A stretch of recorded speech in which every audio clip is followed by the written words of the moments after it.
Hello दोस्तों, जैसा कि हमने पिछले एपिसोड में देखा था, गु याओ सावन को बहुत ही बुरी तरह से इंजर्ड कर दिया था। सावन की हालत खराब हो गई थी और गु याओ सावन को खत्म करने के लिए गु रेलम की एक स्पेशल टेक्निक को इस्तेमाल करता है। पोंग एक बहुत ही स्ट्रॉन्ग अटैक सावन की 5 रिंग्स और फॉर्मेशन को से जाकर टकराता है। सावन का 5 रिंग फॉर्मेशन डिस्ट्रॉय हो जाता है। पर तभी हम देखते हैं कि सावन ने अपनी एंग्री बुद्धा लोटस अटैक को इस्तेमाल करते हुए गु याओ के अटैक को डिस्ट्रॉय कर दिया है। और फिर सावन का लोटस गु याओ को मारने के लिए उस तक पहुंच जाता है। पर तभी बहुत ज्यादा स्ट्रॉन्ग पर्सन की एंट्री होती है, क्योंकि सावन के उस अटैक को पूरी तरह से सप्रेस कर देता है। और फिर हम देखते हैं सावन भी इस खतरनाक पर्सन को देखकर शॉक्ड था। पता चलता है कि इस पर्सन का नाम एल्डर तांग सुआंग है। एल्डर तांग सुआंग गु रेलम के सीक्रेट एल्डर हैं। जैसे ही सभी लोग एल्डर तांग सुआंग को देखते हैं, सभी एल्डर्स के सामने तुरंत ही रिस्पेक्टली झुक जाते हैं। जिसके बाद एल्डर तांग सुआंग की नजर सावन की ओर जाती है। तांग सुआंग की एनर्जी की वजह से सावन काफी ज्यादा रिकवर कर गया है और उसे बहुत ज्यादा अच्छा लग रहा है। सावन भी यह बात समझता है कि अगर तांग सुआंग नहीं आते तो यहाँ पर कंडीशन बिगड़ सकती थी। आखिर गु याओ भी एक बहुत ही स्ट्रॉन्ग पर्सन है और गु रेलम के लिए वो बहुत ज्यादा वैल्यूएबल है। इसलिए अगर वो सावन के हाथों मारा गया तो बात बिगड़ सकती थी। पर क्योंकि तांग सुआंग ने सावन की इंजरी को ठीक कर दिया था, इसीलिए सावन तांग सुआंग को रिस्पेक्टली ग्रीट करते हुए थैंक यू कहता है। एल्डर तांग सुआंग ने भी सावन के लिए रेपुटेशन बढ़ गया है, इसलिए वो सावन की ओर देखकर एक स्माइल के साथ अपना सिर हिलाते हैं। पर अगले ही पल एक शांत आवाज के साथ कहते हैं कि एक बहुत ज्यादा अनएक्सपेक्टेड है कि साओ क्लैन अभी भी तुम्हारे जैसा पर्सन प्रोड्यूस कर सकता है। अगर तुम्हारे सिस्टर साओ सुआन को पता चला तो ये बात जानकर वो सच में बहुत ज्यादा प्लीज हो जाते हैं। इसके बाद एल्डर तांग सुआंग गु याओ की तरफ एक तीखी नजर के साथ देखकर कहते हैं कि गु याओ तुम ऑलरेडी इस मैच को हार चुके हो। गु याओ जैसे इस बात को सुनता है वो एकदम से फिर से गुस्सा होने लगता है, अपनी मुट्ठी को बंद कर लेता है। यहाँ पर अभी अभी गु याओ मौत के हाथ से बचा है और वो अपनी हार को एक्सेप्ट नहीं करना चाहता। वो एक्सेप्ट नहीं करना चाहता कि जिससे वो इतने सालों से,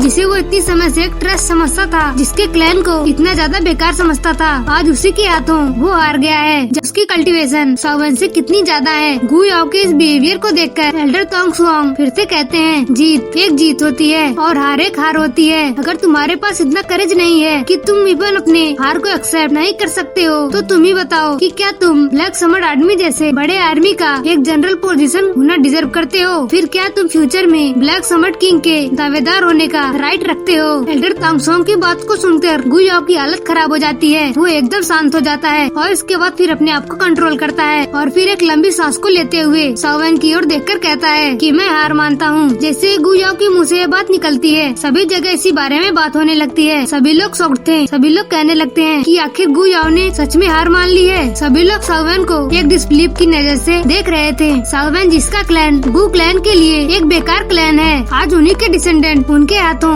गु क्लैन का एक टॉप जर्नल की हार हो गई है। हम लोग सेकंड कमांडर लिन सियू और 7th कमांडर लिंग कुआंग को देखते हैं। जो लोग ये बात सुनकर वो कहने लगते हैं कि आखिर ये चीज कैसे पॉसिबल है। लेकिन फिर हम तभी फर्स्ट कमांडर को देखते हैं, चूँकि उन दोनों को रिप्लाई करते हैं कि सावन कोई ऑर्डिनरी पर्सन नहीं है। जो सावन ने चीजें एक्सपीरियंस की है वो गु याओ के कंपेरिजन में बहुत ही ज्यादा है। मैं इस विक्ट्री को देखकर ज्यादा सरप्राइज नहीं हूँ। सावन ने विक्ट्री डिजर्व करता था। मैं तुम्हें भी ये कहना चाहता हूँ कि तुम लोग भी फ्यूचर में सावन को अवोक मत करना, वरना फ्यूचर में तुम्हें एक बड़ी ह्यूमिलिएशन के अलावा और कुछ भी नहीं झेलना पड़ेगा। पर तभी इन लोगों के पीछे हम लोगों को 3 और लोगों को दिखाया जाता है। ये गु क्लैन के 3 और जनरल्स थे। इनमें से जो 2 जनरल हैं वो कहने लगते हैं कि मानना पड़ेगा कि गु याओ ने साइलेंट डिस्ट्रक्शन फिंगर का इस्तेमाल किया। इसके बावजूद भी वो सावन के सामने हार गया। जो अटैक सावन ने गु याओ के ऊपर किया था वो सच में ही बहुत ज्यादा खतरनाक था। वाकई में हमने इस लड़के सावन को बहुत ज्यादा अंडर एस्टिमेट किया। फिर एक दूसरा जनरल कहने लगता है कि सावन वाकई में बहुत ज्यादा स्ट्रॉन्ग है। अगर सावन गु याओ के जितना सेम लेवल पर होता तो पता नहीं गु याओ सावन के सामने कितना देर टिक पाता। तभी वहाँ पर तीसरा पर्सन कहने लगता है कि अगर सावन 1000 लेवल के H स्टार पर होता तो अगर इवन तुम लोग भी उससे मिलकर भी फाइट करते तो मुझे नहीं लगता है कि तुम लोग उसे हरा पाते। ये बात सुनकर दोनों जनरल शॉक्ड रह जाते हैं। ये जो तीसरा पर्सन था ये इन लोगों का लीडर लग रहा था और ये लोग इस तीसरे पर्सन से बहुत रिस्पेक्टफुली बात कर रहे थे। लेकिन तभी फिर से एक जनरल कहता है पर आपका क्या बिग ब्रदर कि क्या आप भी सावन से हार जाएंगे? और फिर ये एपिसोड यहीं पर खत्म हो जाता है। Thanks for watching.